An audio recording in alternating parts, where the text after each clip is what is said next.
IPL 2024 की दो exciting team, एक तरफ चेन्नई सुपर किंग्स और दूसरी तरफ सनराइजर्स हैदराबाद। जिस तरह का खेल ये टीम खेल रही है, हर किसी को एक्साइट कर रही है। ऑन पेपर ये टीम पिछले कुछ सालों से अच्छी रही है, लेकिन खेल इस बार ज्यादा अच्छा देखने को मिल रहा है। और आखिरी मैच जिस टीम ने हैदराबाद में खेला था तो 277 रन बने थे, लेकिन वो एक रेड सॉइल विकेट था। वहां पर मुंबई इंडियंस ने भी दूसरी पारी में 246 रन बना दिए थे। लेकिन इस मैच में जो विकेट इस्तेमाल होगा वो एक ब्लैक सॉइल विकेट होगा, जहां पर आपको उतने रन बनते हुए नहीं दिखेंगे और स्पिनर्स भी कुछ हद तक काम में आ सकते हैं। तो पहले हम हैदराबाद की टीम की ही बात करते हैं, जो इस बार इतना अच्छा खेल रही है। उसमें कप्तान पैट कमिंस को क्रेडिट जाएगा, उनकी गेंदबाजी को भी जाएगा, उनकी कप्तानी को भी जाएगा। कप्तानी पर तो मुझे नहीं लगता है कि अब किसी को कोई सवाल होगा कि पैट कमिंस कैसे कप्तान है। सवाल यही था कि टी20 क्रिकेट में इससे पहले उन्होंने कप्तानी की नहीं थी, तो काफी चीजें अच्छी देखने को मिली। और मुझे लगता है जो चीज बहुत इंपॉर्टेंट रोल प्ले करके गई है,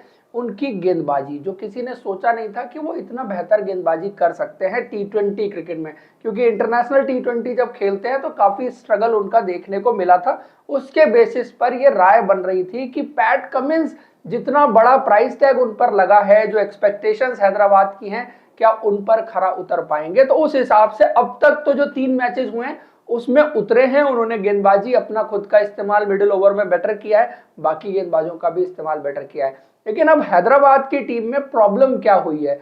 फॉरेन प्लेयर का कॉम्बिनेशन तो लगभग सेट नजर आ रहा है, लेकिन इंडियन प्लेयर जो टॉप 3 में थे, मयंक अग्रवाल, राहुल त्रिपाठी और अभिषेक शर्मा, इसमें से अभिषेक शर्मा तो बहुत अच्छा कर रहे हैं, इसमें कोई डाउट की बात नहीं है। राहुल त्रिपाठी को सिर्फ एक मैच मिला और उसके बाद वो बाहर चले गए। लेकिन मयंक अग्रवाल, जो बड़े प्लेयर हैं जिनसे अब तक रन नहीं बने हैं, और सिर्फ रन ना बनना एक प्रॉब्लम नहीं है, जिस स्ट्राइक रेट से रन बन रहे हैं वो भी एक प्रॉब्लम है। तो मुझे लगता है कि मयंक अग्रवाल का रिप्लेसमेंट इनको तलाशना पड़ेगा। और पिछले सालों में जिस खिलाड़ी को ये एज ए ओपनर खिला रहे थे वो थे अनमोलप्रीत सिंह, और शायद अब मुझे लगता है कि 3 मैचेस के बाद ये वो चांस लेंगे या राहुल त्रिपाठी से भी ओपन करा सकते हैं। सो अनमोलप्रीत सिंह या राहुल त्रिपाठी, इन दोनों में से किसी एक के साथ ही ओपन करा सकते हैं। अब राहुल त्रिपाठी का गेम जिस तरह का है, वो आपको कंसिस्टेंसी नहीं देगा। वो आपके लिए कैमियोज खेल सकते हैं, वो डिस्ट्रक्टिव पारियां खेल सकते हैं, लेकिन अगर आप अनमोलप्रीत सिंह को डोमेस्टिक क्रिकेट में फॉलो करते हैं तो रेड बॉल क्रिकेट के एक बहुत ही जबरदस्त बल्लेबाज पिछले कुछ सालों में रहे। और इस बार उनका टी20 का गेम जिस तरह से इमर्ज हुआ है, और एज अ टी20 बैटर जो स्किल्स उन्होंने डेवलप की हैं, जो शॉट मेकिंग की, हिटिंग की, स्ट्राइकिंग की एबिलिटीज हैं, वो बहुत कमाल की रही हैं। क्योंकि पंजाब की टीम सैयद मुश्ताक अली चैंपियन बनी, उसमें अनमोलप्रीत सिंह का भी रोल बहुत इंपॉर्टेंट था।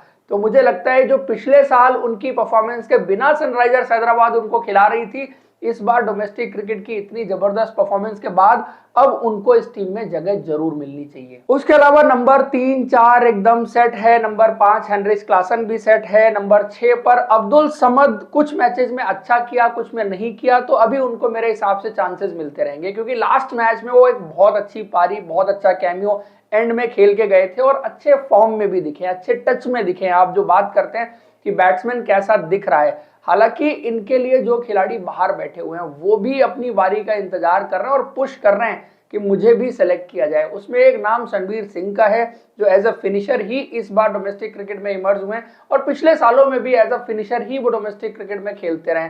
और दूसरा नाम है नीतीश रेड्डी का, जो इनके लिए ऑलराउंड कैपेबिलिटीज लेके आते हैं। जो प्रैक्टिस मैचेस खेले जा रहे हैं सनराइजर्स हैदराबाद के, जो आईपीएल से पहले भी खेले गए थे, वहां पर नीतीश रेड्डी ने बहुत अच्छा परफॉर्मेंस किया था। सैयद मुश्ताक अली ट्रॉफीज में बहुत सारे कैमियोज उनकी तरफ से देखने को मिले थे। रेड बॉल क्रिकेट में बॉलिंग बड़ी जबरदस्त करी थी। रणजी ट्रॉफी में फास्ट बॉलर्स में one of the top wicket takers थे। सो कहीं ना कहीं इनको अगर जरूरत है तो उन खिलाड़ियों को भी फीचर कर सकते हैं, बट अभी इन दोनों का मुश्किल लगता है। Top of the order Mayank Agarwal की जगह पर चेंज के बारे में शायद सोचा जा रहा होगा सनराइजर्स हैदराबाद की टीम में। तो ये 6-7 प्लेयर तो यहां तक हो गए। दूसरा, स्पिन डिपार्टमेंट की बात करें तो वनिंदु हसरंगा अब बाहर हो चुके हैं, तो इनको वनिंदु हसरंगा के बिना ही खेलना पड़ेगा। Mayank Markande mix kind of season अब तक रहा है, बहुत अच्छी या बहुत इंप्रेसिव गेंदबाजी उन्होंने नहीं की है। कभी रन पड़ गए, क्योंकि पिछले मैच में वो 24 रन का ओवर ही था जो मैच चेंज करके गया। अदरवाइज शायद हैदराबाद की टीम उस मैच को जीत सकती थी। तो मयंक मार्कंडे की परफॉर्मेंस भी थोड़ी सी इफी रही है, बहुत कॉन्फिडेंट नहीं देती। दूसरा आप अगर बात करेंगे, शहबाज ने अपनी जो एक्सपेक्टेशन थी उनसे गेंदबाजी की, उससे बेटर गेंदबाजी भी की है और उससे बेटर बल्लेबाजी भी की है। शायद बल्लेबाजी में भी आप इतना डिस्ट्रक्टिव और इस तरह की प्रोएक्टिव बल्लेबाजी शहबाज से एक्सपेक्ट नहीं करते। जब तक आरसीबी में थे तो एक आधा सीजन अगर छोड़ दें तो ज्यादातर एवरेज परफॉर्मेंस ही उनसे देखने को मिल रही थी। लेकिन इस बार थोड़े डिफरेंट प्लेयर नजर आ रहे हैं, गेंदबाजी में भी और बल्लेबाजी में भी। ये आपको बहुत बार देखने को मिलता है कि बहुत सारे खिलाड़ी जब तक आरसीबी में रहते हैं वो एवरेज प्लेयर रहते हैं, लेकिन जैसे ही आरसीबी से बाहर आते हैं वो डिफरेंट प्लेयर नजर आने लगते हैं, जो कि शहबाज अहमद भी इस सीजन नजर आ रहे हैं। उसके बाद बात वाशिंगटन सुंदर की करें तो एक तो इस्तेमाल बहुत ज्यादा नहीं हुआ और दूसरा जो मौका मिला था उसमें इंप्रेस करने में फेल रहे। लेकिन फास्ट बॉलिंग में क्या उमरान मलिक का इंक्लूजन होगा इस बार? क्योंकि अगर आप सीएसके का मिडिल ऑर्डर देखें और स्पेशली शिवम दुबे, उन पर आकर के बाउंसर्स डालनी है, तो एक तो पैट कमिंस उस टीम में डाल सकते हैं। दूसरा, अगर आप मिडिल ओवर्स में उमरान मलिक को रखते हैं तो आपको स्पिनर्स को गेंद कराना मजबूरी नहीं होगी, तो शायद वो उमरान मलिक वाला गैम्बल आज आपको देखने को मिल सकता है। एक और चीज जो फॉरेन प्लेयर के कॉम्बिनेशन में ये ट्राई कर सकते हैं कि लेफ्ट आर्म फास्ट बॉलर को लाना, क्योंकि लेफ्ट आर्म फास्ट बॉलर का रिकॉर्ड ऋतुराज गायकवाड़ के खिलाफ बहुत अच्छा है और इस आईपीएल में भी वो लेफ्ट आर्म फास्ट बॉलर पर आउट हो चुके हैं और वैसे भी उनका struggle left arm fast bowler के खिलाफ देखने को मिलता है। तो चाहे फजलुल्लाह फारूकी हो चाहे मार्को यानसेन हो, इनके लिए जगह बन पाएगी नहीं, ये देखना पड़ेगा। नटराजन वैसे ही अवेलेबल नहीं है, तो आप वहां पर देख रहे हैं कि जयदेव उनादकट खेल रहे हैं, पैट कमिंस एक गेंदबाज है, साथ में भुवनेश्वर कुमार है। तो यही कॉम्बिनेशन अभी हाल फिलहाल सनराइजर्स हैदराबाद की टीम का नजर आ रहा है। उसके बाद चेन्नई की बात करें, चेन्नई की टीम पूरी तरह से सेट है, तैयार है, लेकिन झटका इनको ये लग चुका है कि मुस्तफिजुर रहमान जो T20 वर्ल्ड कप के वीजा से रिलेटेड कुछ काम था उसकी वजह से बांग्लादेश लौट गए, तो वो इस मैच के लिए अवेलेबल नहीं होंगे। तो इनका कॉम्बिनेशन थोड़ा सा चेंज होगा। ये मुस्तफिजुर रहमान की जगह पर क्या महीश तीक्ष्णा को लेके आएंगे, इंडियन फास्ट बॉलर लेके आएंगे और साथ में कोई फॉरेन बैट्समैन ऊपर डाल लेंगे। तो ये डिपेंड करेगा, चेन्नई सुपर किंग्स का कॉम्बिनेशन फॉर श्योर चेंज होगा। और जैसे ये ब्लैक सॉइल विकेट है तो स्पिनर भी आ सकता है, वो कोई बड़ी बात नहीं होगी। लेकिन ओवरऑल टीम की बात करें, कप्तान ऋतुराज गायकवाड़ के तो रन नहीं बने, लेकिन सचिन रविंद्र ने ऊपर बहुत कमाल की क्रिकेट खेली है। जब भी उनको मौका मिला, आखिरी मैच अगर छोड़ दें तो उन्होंने 2 मैचेस जो पहले थे वहां पर बहुत ही ताबड़तोड़ बल्लेबाजी की, 200 से ज्यादा के स्ट्राइक रेट से रन बनाए और शायद आज फिर वो इसी मूड में होंगे और इसी तरह से आपको क्रिकेट खेलते हुए नजर आएंगे। देन आप नंबर 3 की बात करें तो अजिंक्य रहाणे भी ठीक ही खेल रहे हैं। मतलब आप उनको देख के ये कहेंगे कि यार अजिंक्य रहाणे अब क्यों खेल रहे हैं, यंगस्टर्स को खेलने देना चाहिए। लेकिन परफॉर्मेंस अगर देखें तो पिछले साल भी अच्छी थी, इस साल भी अच्छा ही खेल रहे हैं। उन्होंने अब तक कोई बुरा काम नहीं किया परफॉर्मेंस के मामले में अगर आप बात करेंगे।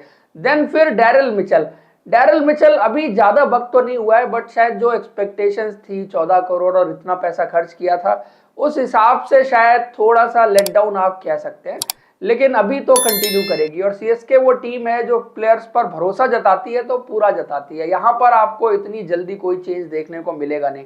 देन 5 नंबर पर शिवम दुबे, और जो मैं मैचअप की बात कर रहा था कि फास्ट बॉलर अब ज्यादा इस्तेमाल होंगे शिवम दुबे के खिलाफ इन मिडिल ओवर। जैसे पिछले मैच में भी आपने देखा कि जब शिवम दुबे बैटिंग करने के लिए आए, ऋषभ पंत ने स्पिनर को बॉल ही नहीं दिया, और जब स्पिनर को बॉल नहीं दिया तो शिवम दुबे के वो छक्के आपको देखने को नहीं मिले। फास्ट बॉलर के खिलाफ एक नॉर्मल प्लेयर की तरह गेम चलता है, जिसमें शायद रिक्वायर्ड रेट भी ज्यादा था, बाकी चीजें भी थी जो प्ले करके गई हैं। लेकिन आज मुझे लगता है कि हैदराबाद अगर अग्रेसिवली सोच रही है, पॉजिटिवली सोच रही है, तो पैट कमिंस और उमरान मलिक का इस्तेमाल तगड़ी बाउंसर्स के साथ उनके खिलाफ किया जा सकता है। उसके बाद समीर रिजवी, चेन्नई सुपर किंग्स का यह है कि वो नए प्लेयर्स को बहुत कॉटन वूल करके रखते हैं और अनलीश नहीं करते। मुझे लगता है कि ये ऐसा खिलाड़ी है जिसको इस लेवल पर जितना आप एक्सपोज करेंगे आपको बेटर रिजल्ट दे सकता है।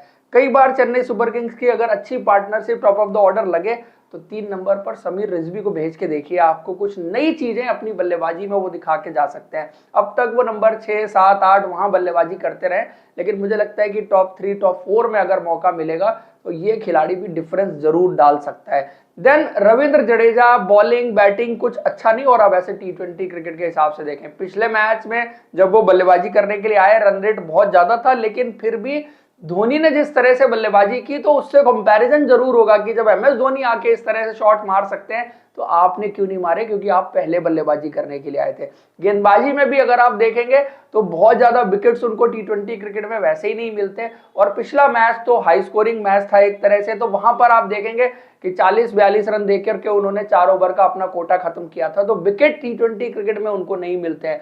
उसके बाद एमएस धोनी, क्या वो खुद को प्रमोट करेंगे इस टीम में? अब इतने सारे बल्लेबाज हैं, एमएस धोनी प्रमोट करेंगे तो किसी ना किसी को नीचे आना पड़ेगा, और शायद यही वजह है कि एमएस धोनी जो है वो खुद को प्रमोट करते नहीं है। टॉप 4 टॉप 5 तक तो सेट है, मैक्सिमम वो खुद को प्रमोट करके ले जा सकते हैं, वो नंबर 6 है। गेंदबाजी की बात करें तुषार देशपांडे ने भी अच्छा किया है, दीपक चहर का भी ठीक ठाक ही जा रहा है। अब दीपक चहर वो वाली बात नजर नहीं आती कि जो आके शुरू से गेम में बड़ा डिफरेंस डाल देते थे, अर्ली ब्रेक थ्रूज निकाल करके देते थे, तो वो चीजें नजर नहीं आ रही।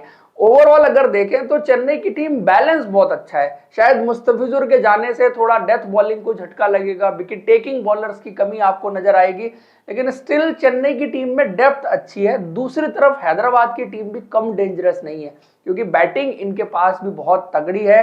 हेनरिच क्लासन स्पिनर्स के खिलाफ आपको पता ही है कि किस तरह से खेलते हैं, तो वो भी मुकाबला देखने लायक होगा। और मुझे लगता है कि चेन्नई हो सकता है कि वो एक ही स्पिनर खिलाए या दूसरे स्पिनर महीश तीक्ष्ण हो, तो ये थोड़ा सा गेम को चैलेंजिंग जरूर बना सकते हैं। तो दोस्तों ये था चेन्नई सुपर किंग्स और सनराइजर्स हैदराबाद के मैच का प्रीव्यू। आपको पसंद आया तो आप इस वीडियो को लाइक और हमारे चैनल को सब्सक्राइब जरूर करें। Thank you.